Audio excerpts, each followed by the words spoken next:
Welcome to Tom's Simple Storage. This mod is a vanilla style storage mod that can do everything from auto sorting to remotely accessing your items. So how do we get started? Let's go over some basic blocks and build our very first storage system. The first block is the storage terminal that allows you to access the inventory of any block that can hold items, such as chests or crates. The crafting terminal is an upgraded version of the storage terminal, which has a built-in crafting table. You can also use just enough items to automatically interact with the terminal as well. Now we know how to connect a single chest or crate, but how do we connect multiple to increase our storage? We can do that by using an inventory connector block. Simply place the inventory connector block against a storage block, like a chest or crate, and that storage will now be linked to the terminal.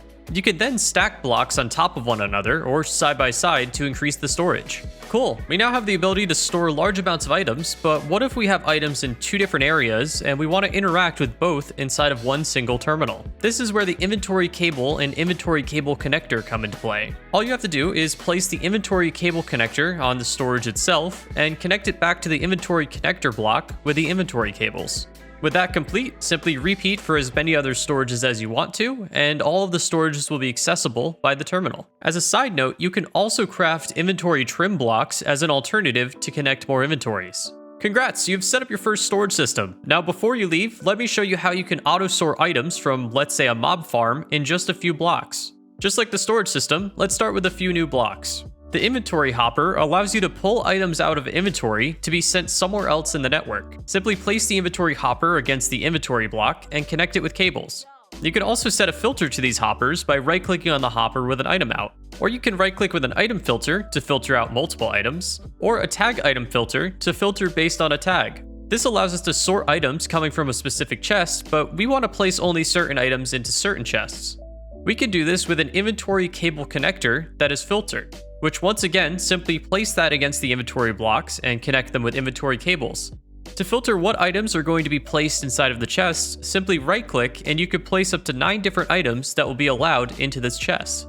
With those blocks created, let's go over how to auto-sort items that are being dropped from a mob spawner. As you can see, we have a skeleton spawner that is auto-killing mobs and dropping their items into a chest that we have hooked up with an inventory hopper.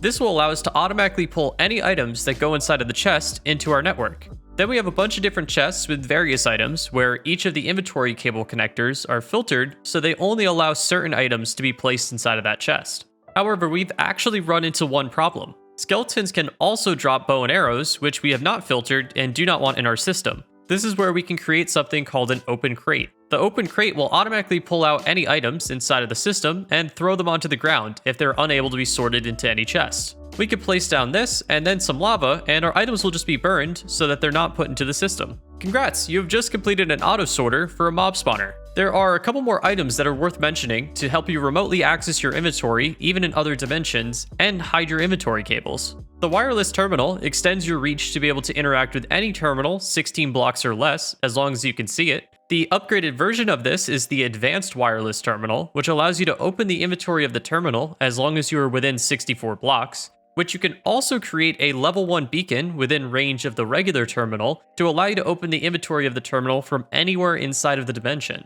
Or you can make a level 4 beacon, which will allow you to open the inventory from any dimension. You can also craft a level emitter, which will emit a redstone signal based on the contents. So for example, you could place one on top of an inventory connector or cable and set it to emit a redstone signal when your diamonds have filled their entire chest. The last thing to go over are the inventory cable connector framed versions and the framed inventory cables. They are both used to create storage systems without ruining the look of your base. When these items are placed, you can create a paint kit and then shift right-click any full-size block, then right-click your cables and connectors and it will turn them into any other blocks so you don't ruin your building.